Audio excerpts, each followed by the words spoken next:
o candidato a deputado estadual, ele que é professor de ensino fundamental, tenta pela segunda vez uma vaga na Assembleia Legislativa aqui de São Paulo. André, boa noite, bem-vindo aqui ao RDTV. Boa noite, eu quero também dar uma boa noite a todos os internautas que estão assistindo tanto pelo site quanto pelas redes sociais do Repórter Diário e dizer que hoje é um dia muito triste para a gente do PSOL e para todas as mulheres do Brasil, para todo o meio político honesto que combate a corrupção, porque hoje fazem 6 meses exatos do assassinato da nossa vereadora lá do Rio de Janeiro, Marielle Franco, que foi brutalmente assassinada, e a gente sabe que vai ser muito difícil esse caso se resolver porque não há vontade política de se descobrir quem foi, né, a real pessoa que cometeu esse crime, porque todo mundo sabe que tem muitos políticos envolvidos nesse crime. Então eu começo aqui a minha fala lamentando, né, o assassinato não só da vereadora Marielle Franco, mas de todos os ativistas dos direitos humanos e das pessoas que defendem as maiorias socialmente excluídas, porque eu não costumo chamar as mulheres, os negros, os LGBT de minoria, mas de maioria socialmente, politicamente e economicamente excluída nesse Brasil. Lembrando que infelizmente teve até uma série de comparações com outras mortes que ocorreram nesse meio tempo, né? A morte da policial em São Bernardo, lá em São Paulo. A grande diferença é que no caso da policial em São Bernardo, ou até mesmo da facada que o Jair Bolsonaro recebeu, os suspeitos já foram presos, a investigação foi muito rápida. No caso da Marielle, primeiro começou a investigação no próprio Rio de Janeiro, né, com a Polícia Militar e a Polícia Civil, agora está com a Polícia Federal, e mesmo assim, 6 meses depois, a gente não consegue ter uma explicação, quer dizer, uma explicação oficial, né? Até a gente pode suspeitar muito bem o que aconteceu ali no caso da Marielle, né, que é uma ativista muito forte, principalmente na questão dos direitos humanos e tudo mais, que mexia com muita gente perigosa, não era a única pessoa com cargo público no Rio de Janeiro que se sentia ameaçado. O Marcelo Freixo, acho que é um outro grande exemplo do que acontece ali, de como os políticos mais ativos são vistos no Rio de Janeiro, né? A gente só espera que esse caso da Marielle seja esclarecido o mais rápido possível. A gente não tem aqui daqui a 6 meses falar que faz 1 ano que morreu a Marielle e o Anderson e nada foi explicado, né? Exatamente. Para a gente é um motivo de grande tristeza. A gente sabe que não vai ter, né, uma solução apontada para a população, porque todo mundo sabe o que aconteceu nesse caso, foi um crime político.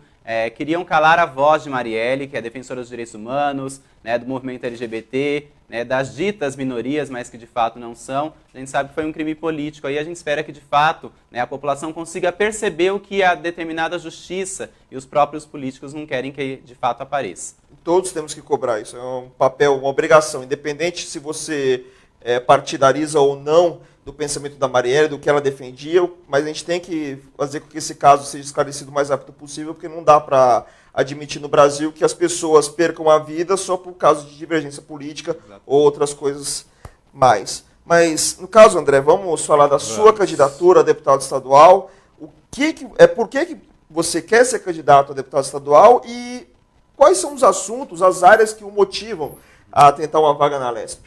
Bom, deixa eu me apresentar primeiro para as pessoas que não me conhecem. Eu sou André Sapanos, eu tenho 31 anos, eu sou professor da Rede Pública Estadual de Ensino, né? Estou há 13 anos já na rede, dou aula em 3 escolas esse ano, assim como inúmeros professores que estão com essa dificuldade para conseguir dar aula. A gente não consegue ficar numa escola só, porque o Alckmin tem fechado salas de aulas aqui no governo do estado de São Paulo, junto com o Márcio França, que é a vice dele agora, quer parecer que é novidade, mas de fato não é. Então é para defender a pauta da educação, para defender o movimento LGBT, porque eu sou o único candidato assumidamente gay do ABC, que se assume, porque a gente não tem que ter medo de assumir quem de fato a gente é. Então eu também defendo a pauta LGBT, a educação e os direitos humanos, são as principais pautas que nós vamos defender certamente na Lesp, né, quando nós chegarmos lá. Então eu sou candidato para isso, para defender os professores, os estudantes, as pessoas interessadas na educação pública de qualidade. Porque a gente não vai lá para fazer a defesa do privatismo, igual tem muita gente fazendo aí, porque eles querem ser gerentes, né, do capital. Nós queremos favorecer as pessoas, e para favorecer as pessoas, nós vamos utilizar o dinheiro que as pessoas depositam através dos seus impostos, numa educação pública de qualidade, laica, inclusiva, né, assim como os outros setores também, saúde, funcionalismo público. Então vamos começar falando da educação. Até você disse que você é um bom exemplo, 3 escolas públicas para trabalhar. Não sei com que candidato que a gente estava falando aqui há poucos dias atrás, aqui no RDTV, falando que isso prejudica muito os professores que não conseguem preparar uma aula, não conseguem fazer a sua atualização profissional, como qualquer profissão faz, né, a melhorar profissionalmente, E além disso, se não trabalhar em 3, 4 escolas, provavelmente o salário é baixíssimo, né? Se não me engano é R$ 2.500, né? A base do professor no estado de São Paulo, né? Como você acha que, como deputado estadual, você pode ajudar nessa luta para melhorar essa situação? Fazer com que o professor seja respeitado, não só na questão do salário, mas na ótica de dar aula numa escola só, de poder se preparar e de poder se atualizar.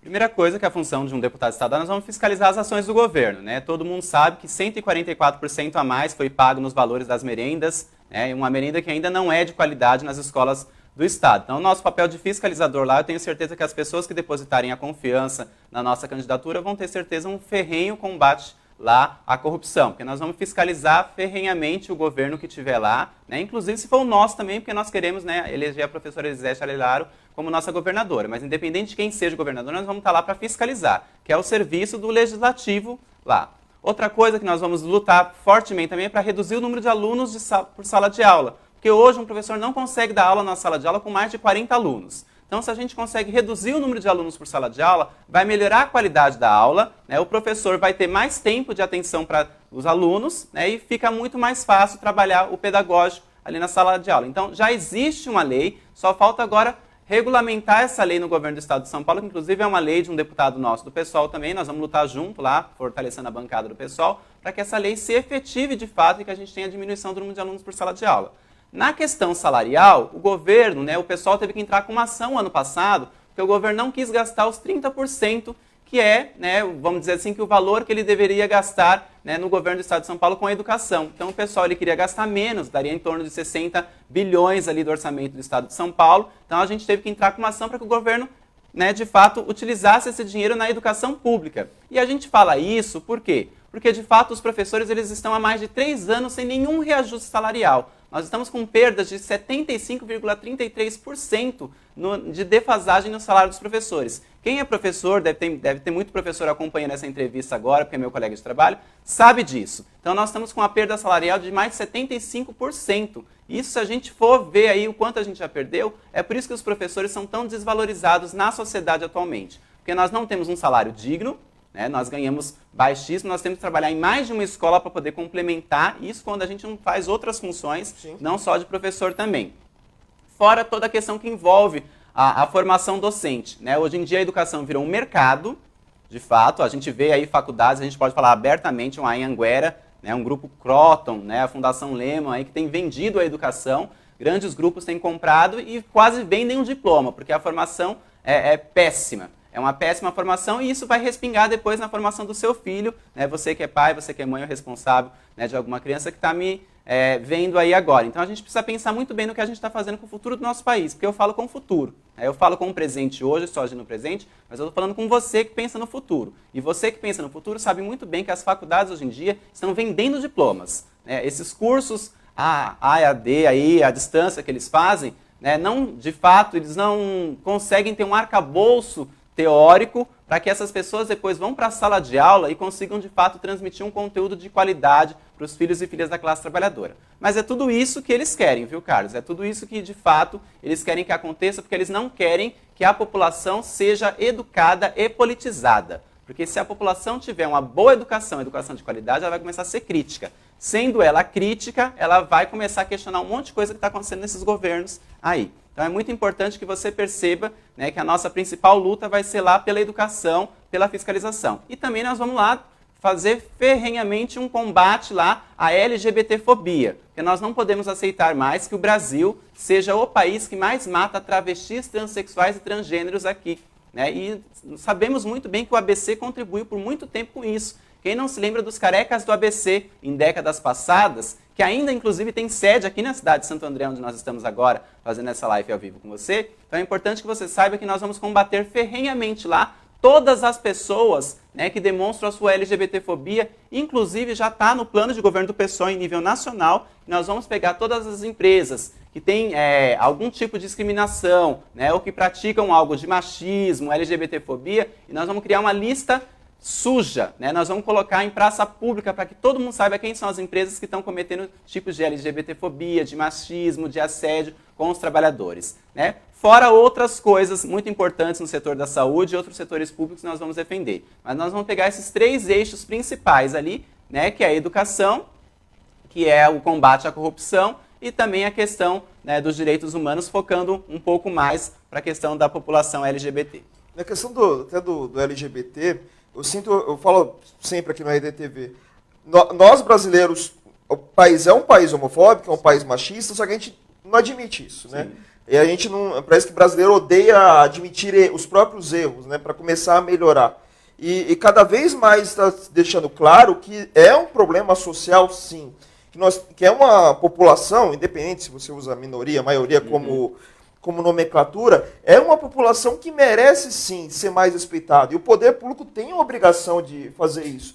A gente exige respeito para todo mundo, né? Negro, branco, pobre, por que não também para o LGBT? Né? Falta essa participação maior do poder público ou até a coragem do poder público de fazer algo em relação a esse grupo, né? Quando a gente fala na questão da pauta LGBT, né, muitas pessoas falam, mas vocês querem buscar igualdade, não sei o que. Nós não queremos ser igual a ninguém, pelo contrário, nós queremos ser diferente mesmo.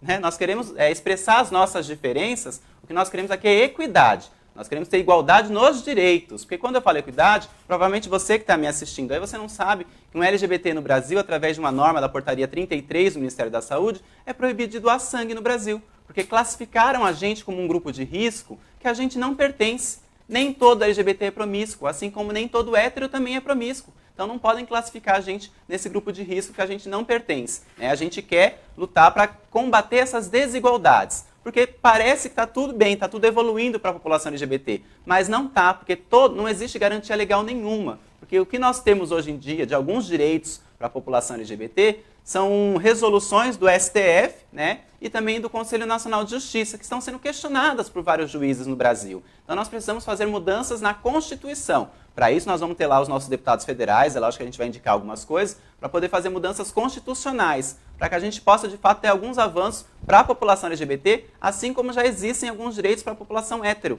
Né? E é bom que as pessoas percebam que a luta do movimento LGBT não é só do movimento LGBT. Porque quando a gente defende, por exemplo, mudanças, né, no Estatuto da Família, a gente está defendendo que tem várias agremiações, hoje em dia, várias formações familiares, que hoje em dia não é mais só papai, mamãe e filhinho. Hoje em dia tem tios que cuidam de crianças porque um pai morreu, avós que cuidam. Então, essas mudanças da formação familiar vai ser beneficiada também quando a gente conseguir mudar o Estatuto da Família, que hoje em dia, se a gente for fazer uma pesquisa no Brasil, a gente sabe muito bem que um grande número, provavelmente mais de 40% das famílias no Brasil, não são mais constituídas dentro dos padrões, inclusive religiosos, que muita gente tentou colocar na sua cabeça. É aquela coisa, né? Família não é pro laço sanguíneo, é pro laço de afetivo. sentimento, afetivo, né? Não adianta você formar um pai, a mãe e um filho se os três se odeiam de algum modo, né? Exatamente. Acaba dando tudo errado, né?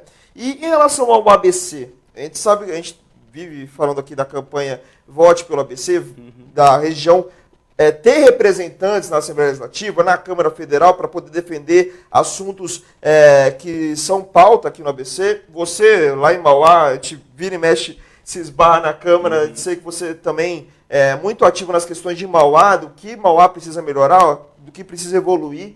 O que você pretende defender em relação ao ABC na Assembleia Legislativa?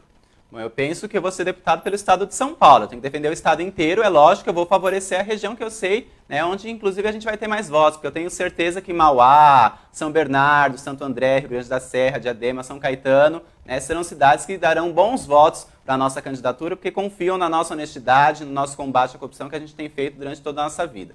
Mas, especificamente para o Grande ABC, eu quero fazer um olhar hoje para Mauá. Mauá está vivendo um profundo caos. Né? A cidade virou um caos, né, com o prefeito que muita gente votou, inclusive que eu tenho certeza que se fosse você que fosse encontrado com mais de 60 mil dentro de uma panela, você estaria preso nesse momento. Mas como é uma pessoa que tem politicamente, né, muitas pessoas conhecidas, essa pessoa está solta. Né? Nós vamos continuar fazendo a denúncia de que é imoral, é ilegal que um pai de um prefeito seja presidente da Câmara Municipal, é totalmente ilegal porque ele não fiscaliza o próprio filho. E aí, quando a gente fala que ele não fiscaliza, está muito claro para a gente isso, quando os vereadores de Mauá, em conluio, é lógico, não quiseram fazer a revogação do decreto de calamidade financeira que a Alaide, que é vice escolhida pelo Átila, fez e prejudica hoje a cidade. Porque se ele fosse de fato de coragem, fosse oposição, ele tinha reunido os vereadores para tentar revogar esse decreto dela, para vetar, porque a função dos vereadores pode ser vetar também os decretos que a prefeita faz. Então nós vamos ter um olhar muito especial para Mauá, para a gente continuar denunciando as coisas que têm acontecido na cidade.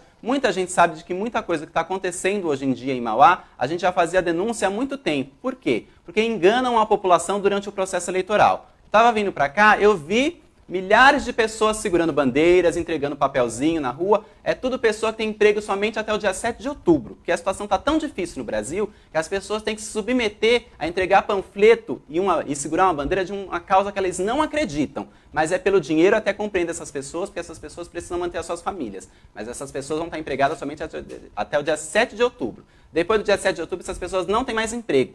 Então é bom que essas pessoas também que estão nas campanhas saibam disso, que elas precisam também ter uma consciência. Elas vão trabalhar naquelas campanhas, mas elas precisam ter consciência na hora do voto. E aí eu quero ter um olhar especial para Mauá nesse sentido de consciência na hora do voto. Por quê? Muitas pessoas foram enganadas com um plano de governo que não seria execuível, não poderia ser executado. Vários candidatos falaram isso quando o Átila se propôs a ser candidato a prefeito de Mauá, que o plano de governo dele jamais poderia ser executado. A gente está vendo o resultado aí. Então é bom a gente ter o pé no chão, começar de fato, conhecer um pouquinho de política, verificar o que os políticos estão falando para saber se pode ser execuível, se pode ser executável o que aquele político está falando. Eu tenho acompanhado muitas campanhas, eu fico olhando um pouco as redes sociais, eu vejo absurdos de candidatos a deputados estaduais falando coisas que não são de competência deles fazerem. Eles não vão interferir tanto ali na cidade, a não ser fiscalizar algumas coisas, mandar verba do estado para a cidade. Eu vejo absurdos que alguns estão falando ali para tentar enganar você que não entende nada de política, as pessoas que não entendem de política, porque quem entende não deixa ser enganado. Então é importante que a gente comece a olhar. Para específico pro ABC, nós vamos tentar fomentar aqui, todo esse combate que eu já falei à corrupção, olhando, tendo um olhar para essas cidades do ABC aqui e também tentando fomentar grandes debates, porque a gente quer, o nosso mandato vai servir para organizar a sociedade. Eu creio que vai ser um mandato muito popular, porque nós vamos servir às demandas populares. Então você pode ter certeza que quando tiver um movimento contra o aumento das passagens, o deputado vai estar lá. Você pode ter certeza que quando tiver uma ocupação de escola, nós vamos estar lá junto com os estudantes, porque nós vamos combater todas essas coisas. E às vezes é importante ter uma figura representativa como um deputado, porque vai intimidar muitos policiais também, que acabam cacetando professores em greve, a mando do governo, pegam um cacetete, laçam um cacetete nos professores, que vão lá em movimento contra o aumento das passagens e querem prender os lutadores que estão lutando, inclusive pelo direito dessas pessoas, das famílias dos policiais também. E aí eu não sou contra os policiais aqui não, viu? É bom a gente deixar bem claro. O que a gente é contra é a ação que eles estão tendo. Por isso a gente quer uma polícia humanizada. Sim. A gente quer ter uma polícia humanizada. Então são tantas causas, Carlos, que se a gente for ficar falando aqui de fato, você sabe que eu falo bastante também. Não, fica tranquilo. Mas são muitas coisas que a gente vai poder contribuir com a ABC. A principal delas, eu acho que para início de mandato mesmo, é ficar de olho, orientar as pessoas para que as pessoas sejam agora fiscalizadores dos seus governos. Porque a gente já viu que tem muito vereador aí que ao invés de fazer a sua função de fiscalizar, ele não está fazendo. Está sendo baba-ovo dos prefeitos aí, devem estar ganhando alguma coisa, como já ganharam na campanha, porque não estão fazendo a sua função de fato, que é fiscalizar o governo. Porque se em Mauá os vereadores tivessem feito alguma coisa, eu tenho certeza que a situação não estaria do jeito que está. Mas, de fato, os 23 vereadores que tem na cidade, nem o que se diz de oposição na cidade, tem feito o seu trabalho direito lá, que é de fomentar, inclusive, fomentar a luta ali com os movimentos sociais, para que os movimentos sociais estejam, inclusive, dentro da Câmara Municipal todos os dias, para que a gente possa fazer grandes manifestações na cidade. A gente vai botar medo mesmo, é para botar medo no prefeito, é para botar medo nos vereadores. Eles têm que sentir a pressão popular para que eles comecem a fazer o que de fato a população quer e não de fato o que as pessoas que bancaram as campanhas deles, porque todo mundo sabe que tem um monte de dinheiro envolvido, estão querendo. É aquilo que a gente vem falando aqui, a população tem que lembrar que não é só na hora do voto de 2 em 2 anos que faz a sua parte na participação política. Você faz política todos os dias, a todo momento. A partir do momento que você coloca na cabeça uma ideia que vai beneficiar toda a sua rua, todo o seu bairro, toda a sua cidade, você já está fazendo política. E é importante que todo mundo também ajude a cobrar. Sim. O Átila ou quem estiver na prefeitura, os vereadores, independente de quem seja, independente se você votou ou não, independente se você gosta ou não, cobrar de todo mundo que preste o melhor serviço para você que está em casa. Que você está em casa, paga o salário deles, trabalha pra caramba, paga uma grande quantidade de impostos. Para quê? Para ter um bom serviço de volta. E nem sempre na política, é o que a gente mais ouve de reclamações, e nós mesmos no dia a dia reclamamos muito, é de que o político não honra esse salário que sai do povo. Parece que eles esquecem que é muito sofrido para a gente, tirar do nosso bolso, onde a gente poderia investir na nossa educação, na nossa saúde, para que pague o salário deles, para que eles possam fazer a parte deles. No caso do vereador, qual que é a dificuldade de fiscalizar, né? Parece que falta vontade, né? Ninguém vai olhar, então não vou mais fazer a minha parte. Parece que é isso, né? Não, o que acontece, Mauá é um exemplo muito claro disso, né? Nós temos 23 vereadores na cidade, não tem uma mulher, né? É um absurdo não ter uma vereadora mulher na cidade, mas vai ter. Eu tenho certeza que nas próximas eleições o quadro em Mauá vai mudar muito, porque as pessoas vão ficar, né, um pouco mais atentas com o que está acontecendo. Mauá é um exemplo muito claro de vereadores que não exercem as suas funções, né? Qualquer vereador que tivesse o mínimo de respeito pela cidade de Mauá teria quebrado um pouquinho as suas férias, né? Teria voltado um pouquinho, antecipado as suas férias, no momento em que a Laide fez o decreto de calamidade financeira para questioná-la, né, se de fato precisava fazer aquilo, né, com a cidade, porque a gente sabe que isso abriu um monte de brechas para fazer um monte de licitações, né, imediatas ali, que favoreceu algumas pessoas, empresas, inclusive de pessoas da família. Então é muito importante que a gente saiba que os vereadores não estão cumprindo a sua função em Mauá. E eu faço duras críticas aos vereadores, eu sei que eles vão ficar incomodados com isso, porque eles sabem que a gente precisa, a partir de agora, abrir os olhos da população. Porque você que é eleitor, que depositou o seu voto, às vezes porque ganhou uma cesta básica, uma dentadura, a laqueadura, que a gente sabe que em Mauá tem muita gente lá, né, que é do meio hospitalar, que fazem as coisas para ganhar voto em época de eleição, ou você que deu um jeitinho para conseguir uma vaga numa creche, né, que conseguiu um benefício individual. Eu quero saber que moral também tem a população que consegue benefícios individuais para ficar questionando se político é corrupto ou não, porque vocês também são corruptos quando vocês vendem o voto de vocês. Então é importante que a população comece a abrir os olhos e pare também de fazer as pequenas corrupções, né, e ficar só atacando os políticos. E aqui eu não estou defendendo os políticos, mas o que eu quero é que a população também comece a abrir os olhos para as pequenas corrupções que ela comete, principalmente em período eleitoral. Eu não tenho medo de perder votos quando eu falo essas coisas, porque eu tenho certeza que eu posso perder o seu voto, mas eu continuo com a minha dignidade, né, e eu continuo promovendo consciência crítica em várias pessoas que estão escutando o que a gente está falando. Então você tem que parar de vender o seu voto por cesta básica, de deixar colocar a plaquinha de candidato na sua casa por algum benefício individual, porque você conseguiu uma vaga na escola, porque você conseguiu um cartão para o transporte, porque isso tudo é um direito. E eles não estão exercendo o nosso direito justamente porque eles querem beneficiar algumas pessoas. E essas pessoas que obtêm benefícios individuais são tão corruptas quanto os outros, né, quanto os que estão fazendo as grandes corrupções. Porque roubo, né, não tem tamanho. Roubo, é a prática de roubar, é a sua ética, a sua moral que você está perdendo, seja por R$1 ou seja por 1 milhão. Muito bem, a gente tem que ficar de olho mesmo, também fazer a nossa parte, como bem disse o André, né? Infelizmente a corrupção no Brasil não foi inventada ontem, não foi inventada há 10 anos, foi inventada desde 1500, né? A gente começou a nossa história de forma corrupta, né? Infelizmente, como a gente não consegue ensinar bem aos nossos alunos o que aconteceu na nossa história do Brasil, porque a gente adora fantasiar muito, né? Eu gosto de dar como exemplo aquele quadro do Pedro Américo, Independência do Brasil, que é a maior mentira que eu vi na minha vida, mas até explicável, né? Um quadro que foi feito só no segundo reinado, já no final ali do Império, e o Pedro Américo nem era nascido na época da independência do Brasil, e foi amando de Dom Pedro II, é só um exemplo de como a gente gosta de fantasiar as coisas e esquecer o que acontece no passado. Hoje, por exemplo, a gente discute a ditadura militar. Tem gente que nem nasceu na ditadura, não sabe nem o que aconteceu lá, não sabe o sofrimento que houve na época e defende a ditadura, né? Então está na hora a gente começar a se tocar da nossa história e querer mudar ela daqui para frente. Ou seja, um país menos corrupto, um país com diversidade, com liberdade para as pessoas poderem se expressar, mas, lógico, muito respeito ao próximo, né?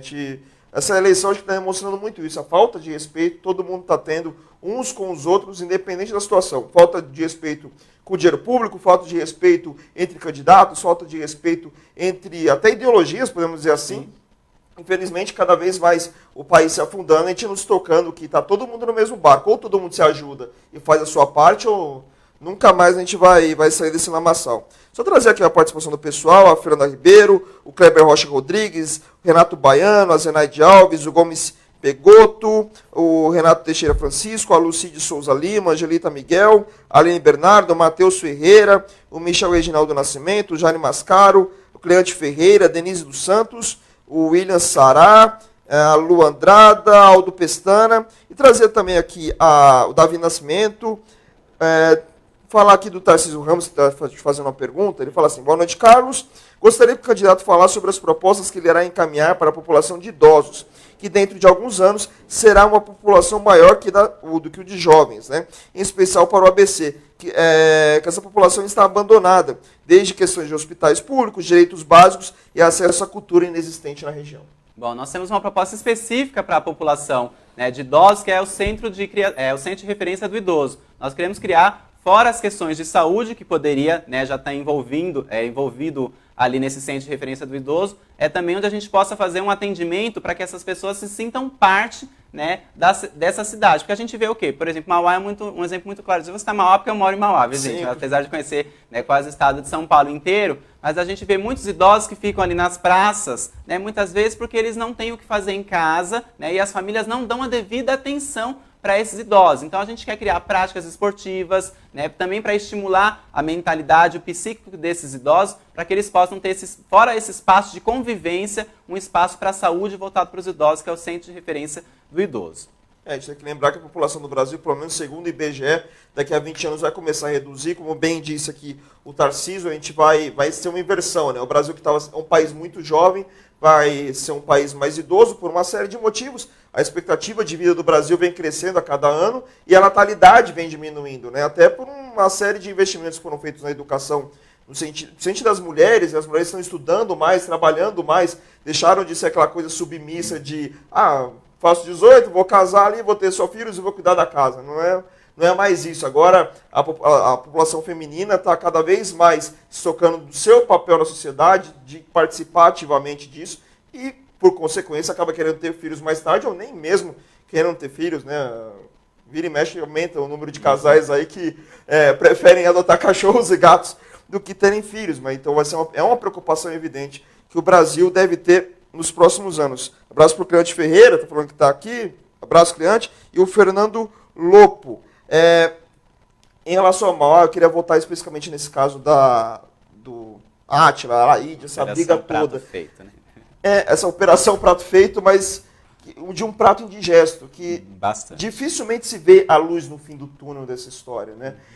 Muitos até defendem que deveria ter uma nova eleição em Mauá, mas uma nova eleição com quem?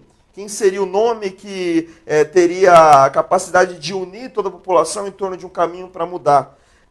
Você vê mesmo essa falta de esperança lá em Mauá, de que o meio político não tem a capacidade de fazer a mudança necessária depois desse imbróglio que começou no dia 9 de maio com a prisão do Átila? Olha, eu tenho certeza do que eu estou falando agora. É bom que está sendo gravado, né? Porque as pessoas vão poder escutar isso depois e falar que o André falou que era verdade. Agora tudo vai parecer mil maravilhas em Mauá. Vocês podem ter certeza que quando o Átila montar um novo secretariado dele, ele vai começar, né, promover tudo de novo na cidade, porque agora ele volta como bom samaritano na cidade. Ele vai falar que ele vai promover tudo que a população quer, executar o plano de governo dele, deixando a cidade mais endividada ainda, e isso vai ter respingos lá no futuro, porque vai ter aumento de impostos para você se ele continuar fazendo tudo o que ele está fazendo. Porque a cidade está, de fato, endividada. Nesse ponto eu tenho um acordo, né, com o que fez a vice-prefeita Laide Dama. Eu acho que ela está correta em demonstrar a calamidade financeira que a cidade vive, porque acho que tem que deixar as coisas bem claras para que a população saiba a situação das contas públicas. Acho que já era para ter feito isso há muito tempo, né? A gente sabe que ela não trabalhou durante esse quase um ano, que ela ficava lá na casa dela, às vezes nem aqui no Brasil mesmo, né? Ela não ia, né, participar. Todo mundo que é funcionário da Prefeitura de Mauá sabe que ela não comparecia lá. E aí, nesse tempo que ela ficou, ela resolveu fazer alguma coisa, não pela ideia da cabeça dela, mas pela ideia da filha dela, né, a Vanessa Damo, que é a que, de fato, mandava na prefeitura junto com toda a assessoria lá e a família, porque foi a família Damo que se instalou lá dentro da prefeitura, né, tiraram a família Jacomus e colocaram a família Damo. É uma troca de famílias, né? Então é importante que a população de Mauá perceba essas coisas. Existe luz no fim do túnel, sim, né? E a luz no fim do túnel é a politização da população. A população precisa começar a participar mais da política, né, para que ela esteja envolvida de tudo que está acontecendo, para que ela possa brigar, mas para que ela também tenha argumentos. Porque não adianta você ir numa Câmara Municipal ficar gritando lá e não ter argumento quando sentar para conversar de fato para resolver né, aquela coisa que você está achando ruim ali. E tem muita gente que faz isso, a gente viu isso muito bem nos movimentos contra a taxa do lixo, que muitas pessoas que sentaram na mesa de negociação entraram ganhando e saindo perdendo. Deixaram fechar uma secretaria e ainda acham que está ótimo fechar uma secretaria, né? A empresa já recebeu e a população está lá pagando. Então tem muitas coisas que a população precisa perceber. Não pode ser gado, não pode ser utilizado, não pode ir lá para fazer torcida organizada. O que nós queremos é a população politizada. E para politizar precisa ter uma educação de qualidade. Sem educação de qualidade não vai ter isso. E aí, esse é o nosso papel com as escolas do Estado, porque eu vou ser deputado estadual, eu tenho certeza disso. Nas escolas estaduais, nós vamos tentar fazer o máximo que nós conseguirmos para melhorar a qualidade de ensino nas escolas do Estado. É lógico que também eu vou ficar olhando um pouquinho ali para Mauá, nas escolas da rede municipal, que a gente vai politizar a população para que cada um seja um fiscalizador tanto das ações do Legislativo quanto das ações do Executivo. Muito bem. A Marta Morim, até com certa ironia, podemos dizer assim, né, está perguntando de que lado você está. Eu acho que é por causa da questão de você fazer algumas críticas e depois um elogio, como você fez agora para o Laíde, né, de ter exposto a calamidade. Só para deixar claro para todo mundo, entre aspas, e respondendo a ela essa pergunta de que lado você está nesse caso de Mauá, né? Como que é o nome dela? A Marta Morim. Então, Marta, assim como a Marta, como outras pessoas que possam ter dúvidas, eu estou do lado da verdade e eu estou do lado da população de Mauá que precisa saber as verdades, né? Todo mundo sabe que essa dívida é histórica de Mauá, vem lá quando fez aquele empréstimo para que pudesse fazer o encanamento lá do Rio Corumbé, todo mundo sabe disso. Essa dívida foi se rolando há muito tempo, passou por várias gestões, não é só gestão do Átila, não é só gestão da Laíde, não é só gestão do Donizete, é de outras gestões que essa dívida já vem correndo. Então, não existe essa questão de estar desse lado, do lado da Laíde ou de lado de Átila. Eu estou do lado do povo, mas eu tenho um lado muito mais específico, né? Eu estou num partido de esquerda, sim, todo mundo sabe disso, e o nosso partido defende a causa social, a verdade e o combate à corrupção. E nesse sentido, para mim não tem problema nenhum citar alguns nomes aqui, porque o que eu acho que a Laíde fez foi um benefício para a cidade quando ela abriu as contas públicas. Não concordo com muita coisa que ela fez durante esse período que ela esteve à frente da Prefeitura de Mauá, mas que abrir as contas públicas para que todo mundo tivesse conhecimento da calamidade financeira que Mauá vive foi um fato benéfico. E isso eu acho que o prefeito agora, que assumiu de novo, o Átila, tinha que dar continuidade nessa transparência, de mostrar para a cidade o que ele já pagou. Eu quero ver se ele vai ter coragem de fazer isso e se os vereadores da cidade de Mauá também vão ter coragem de mostrar quanto ele pagou dessa dívida, se é que ele vai pagar, porque ele fala que vai pagar, né? E como que ele vai fazer, né, para continuar mantendo a cidade, mantendo os recursos para a cidade, fazendo esse pagamento dessa dívida. Porque ele criticou muito o ex-prefeito também por ter feito a repactuação dessa dívida. Só que agora eu quero saber, porque de dívida ele entende muito bem. O Átila entende tanto bem de dívida que ele deixou de pagar o FGTS dos funcionários da saúde, né? Ele até hoje tem funcionário da saúde que foi demitido e não recebeu os seus direitos, né, o seu fundo de garantia. Então, de dívida ele entende muito bem. Agora eu quero saber se ele sabe apresentar propostas para pagar essas dívidas, que ele também faz parte, porque ele já foi vereador da cidade, ele já foi deputado estadual, dívidas que ele nunca falou, mas que agora estão aparecendo.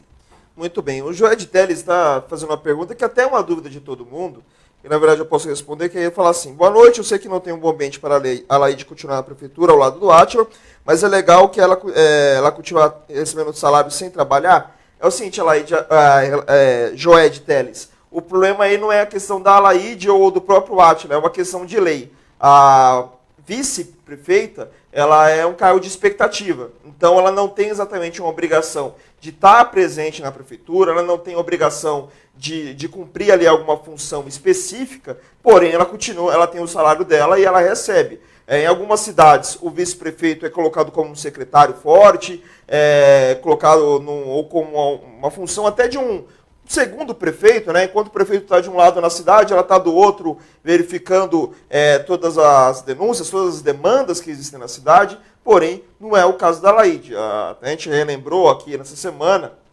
depois da volta do Átila, que a Laíde, antes de assumir como prefeita, tinha ido 2 vezes apenas na prefeitura. Uma na posse, no dia 1º de janeiro, e outra ali por volta de março, abril, quando a Vanessa Adamo foi empossada como secretária de Relações Institucionais, algo que não durou muito tempo. Depois disso, ela só foi para a prefeitura depois que assumiu o cargo, né? Ela passou oficialmente 120 dias. Né? O Átila, contando desde o início da prisão até a volta dele, são 126 dias, mas a Laíde, de forma oficial, ficou 120 dias no comando da prefeitura de Mauá. Ela assinou os papéis, lógico, ela era a prefeita, porém não era ela que articulava tudo, né? Quem articulava principalmente era o Antônio Carlos de Lima, que era o secretário de governo. Então fica essa explicação. Não é uma questão de ser correto ou não da parte da Laide ou da parte do Átila. É que a lei federal, a Constituição Federal funciona desse jeito. Vice-prefeita, vice-governador, vice-presidente da República não tem uma função específica. Até poderia ser um olhar, um ponto a se olhar no próximo Congresso Nacional, que provavelmente tem que fazer uma reforma política, né? Esperamos que faça uma reforma política, uma reforma direita, não como aconteceu nos últimos anos, que foi uma mini reforma eleitoral, né? Toda hora muda a regra eleitoral só para beneficiar os principais partidos e aqueles que já têm mandato, que façam isso de verdade, façam uma mudança de verdade na lei e que coloque ali como função para se fazer algo para os vices fazerem, trabalharem ali nas cidades, no estado e no país, e não ficar só olhando o tempo passar, né, durante 4 anos de mandato. Então fica aí a resposta para o Joé de Teles. O José Vasco da Gama desejando boa noite para a gente, falando que os sapanos têm conhecimento, esse é guerreiro, depois comentando sobre a questão do salário da vice. Então fica a participação de todo mundo, muito obrigado, e muito obrigado, André Sapanos, por ter vindo aqui no RDTV. A gente poderia falar muito mais, tem tanta coisa para a gente falar e tantos detalhes para a gente abordar, mas boa noite, boa sorte nessa campanha, nessa reta final de campanha, e fique à vontade para fazer as suas considerações finais aos internautas do RDTV. Eu nunca fiz uma campanha tão feliz como eu estou fazendo essa campanha, né? Nós não temos nenhuma pessoa paga na rua, entregando panfletos, sujando a sua casa, segurando bandeira. É uma campanha totalmente feita por militantes. E se tem uma felicidade que eu tenho nessa campanha, é dizer do apoio das mulheres, né? As mulheres são fundamentais na minha campanha, elas são 90% do grupo de apoio da minha campanha e também da juventude. Né, a juventude dos meus alunos, das pessoas que já me conheceram pelas lutas que a gente fez. Então, 2 felicidades que eu tenho nessa campanha é o apoio das mulheres e o apoio da juventude. Né? Desde as pessoas mais sofisticadas, professores universitários, né, como as pessoas não tão favorecidas intelectualmente, são pessoas que compreendem o que a gente fala, sentem verdade no que a gente fala e vão buscar. Né? Eu não quero que ninguém acredite no que eu estou falando. Eu quero que vocês pesquisem, para que vocês saibam, para que vocês tenham conhecimento próprio sobre as coisas que eu estou falando. E aí, nesse sentido, né, eu não poderia deixar de agradecer aqui o espaço que o Jornal Repórter Diário está dando a diversas candidaturas no ABC, tem sido muito democrático nesse sentido, e hoje aqui comigo também, então fica, né, o meu agradecimento aqui ao Jornal Repórter Diário, também a outras, né, tipos de imprensa que têm me cedido espaço para que a gente possa falar, porque eu não tenho tempo de TV, o pessoal tem pouquíssimo tempo de TV e a gente deixou para as candidaturas com mandato já, né? Então, como eu não tenho tempo de televisão, a gente não tem recursos para fazer essa campanha, mas ela está sendo uma campanha muito bonita do ponto de vista militante. Né? Eu estou vendo muitos apoiadores virtuais, pessoas que estão compartilhando, né, as nossas postagens, as nossas propostas, pessoas que estão chegando até mim pedindo material para levar para seus familiares, para os seus amigos, para poder divulgar as nossas ideias, para poder divulgar o nosso nome. E se tem uma coisa que eu quero deixar muito claro, não só para Mauá, mas para todas as cidades do ABC e para o estado de São Paulo, é que eu ainda vou dar muito orgulho para o estado de São Paulo. Eu não tenho dúvidas que eu vou dar muito orgulho para Mauá. Vocês podem ter certeza que vocês nunca verão dentro da minha casa eu ser preso com malas de dinheiro, vocês nunca virão notícia nenhuma que o André tinha dinheiro na panela que não sabia justificar onde é que estava esse dinheiro. Isso vocês podem ter certeza que vocês nunca vão ver. Porque eu não faço política igual eles estão fazendo. Eu nunca precisei de pegar dinheiro de empresas para fazer campanha, porque nós queremos manter a nossa independência. Se eu falo tudo o que eu falo, é porque eu tenho independência para falar, porque eu não tenho rabo preso com ninguém, porque eu não pego dinheiro de ninguém para fazer campanha, porque eu sou um cidadão comum como você, que também pega o trem todo dia, pega o transporte todo dia, que usa os postos de saúde e a educação pública todos os dias. Eu sou simplesmente igual a você e é por isso que eu quero estar representando a sua voz na Alesp a partir do ano que vem. Eu tenho certeza que eu vou voltar aqui, né, para a gente poder debater outras pautas já como deputado estadual. Porque eu não tenho dúvidas, né, porque eu tenho uma coisa que eu tenho muito bem claro na minha mente é que eu consigo prever algumas coisas. Eu não tenho dúvidas que eu vou ser muito bem votado, né, nessa eleição, e eu vou ser muito bem votado porque a população percebe de que tudo que a gente falava, né, tem acontecido e que nós vamos promover mudanças sociais com os de baixo. nós não queremos estar com os de cima. Nós queremos que os de baixo aprendam a como derrubar os podres poderes de quem está lá em cima. É para isso que eu quero ser o seu deputado estadual, é para isso que nós vamos lutar. Só para a gente deixar um convite aqui, domingo, né? Domingo tem a parada LGBT de Santo André. Nós vamos estar lá, né? Então as pessoas que ainda não me conhecem, querem conhecer um pouquinho das propostas do André Sapanos, nós vamos estar na parada LGBT de Santo André no domingo. Vai começar por volta de meio-dia, meio-dia e meio, ali na Dom Pedro, na Avenida Dom Pedro, esquina com a Catequese. Ali seria até interessante alguém ir acompanhar também aqui do Repórter Diário para fazer uma cobertura de imprensa. As paradas, a 14ª parada de Santo André, as paradas de Santo André têm tido uma repercussão nível nacional com o número de pessoas, de participantes, e tem muitas pessoas que vão vir para cá, inclusive de outros locais. Então é importante que as pessoas que queiram também conhecer as nossas propostas, o movimento LGBT que vai estar lá, você que quer conhecer um pouquinho do movimento LGBT também, para parar de criticar e vir conhecer, seria interessante estar participando da parada LGBT de Santo André, que vai acontecer no próximo domingo, dia 16, a partir de meio-dia, ali na esquina da Catequese com a Dom Pedro II. Muito obrigado, né? Eu continuo dizendo que eu estou vendo uma fase muito boa da minha vida, eu estou muito feliz, essa campanha é uma campanha muito importante para mim, porque é uma campanha que ela está elucidando muita gente, as pessoas estão percebendo muitas coisas através da nossa fala, é uma campanha que ela está acabando sendo pedagógica. Então, meu forte abraço aos meus colegas de trabalho, aos professores.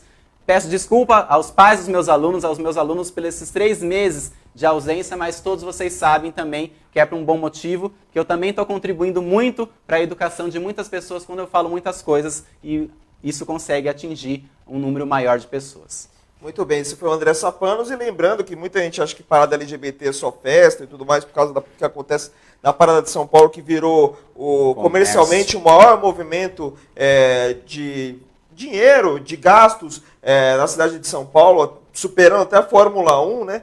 Porém, é um ato de protesto, é um ato de defesa às causas da LGBT. Então, às vezes, é bom deixar claro isso, sim, porque às vezes as pessoas acham que é só festa. Não, mais do que festa, é um protesto para as causas LGBT. Mas, André, de novo, boa sorte aí na campanha. Obrigado. E lembrando para você, internauta, que se você quiser rever a entrevista com o André Sapanos, basta atualizar no seu Facebook, ou no seu Facebook, aqui no celular, depois que terminar a live, dá um F5 no seu computador, atualiza no seu celular, que vai estar na íntegra aqui no facebook.com/Repórter Diário, e também estará disponível no youtube.com/Repórter Diário. Aí no caso do YouTube, é só a entrevista, não vai ter a parte do jornal, vai ter só a entrevista, aí você pode compartilhar com seus amigos, seus familiares, em várias redes sociais, no WhatsApp. Então você vai ter a oportunidade de ver quantas vezes você quiser o que pensa o André Sapanos, refletir sobre o que ele está falando e decidir se você vota nele ou não. Vitor Oliveira, muito obrigado também pela parte técnica.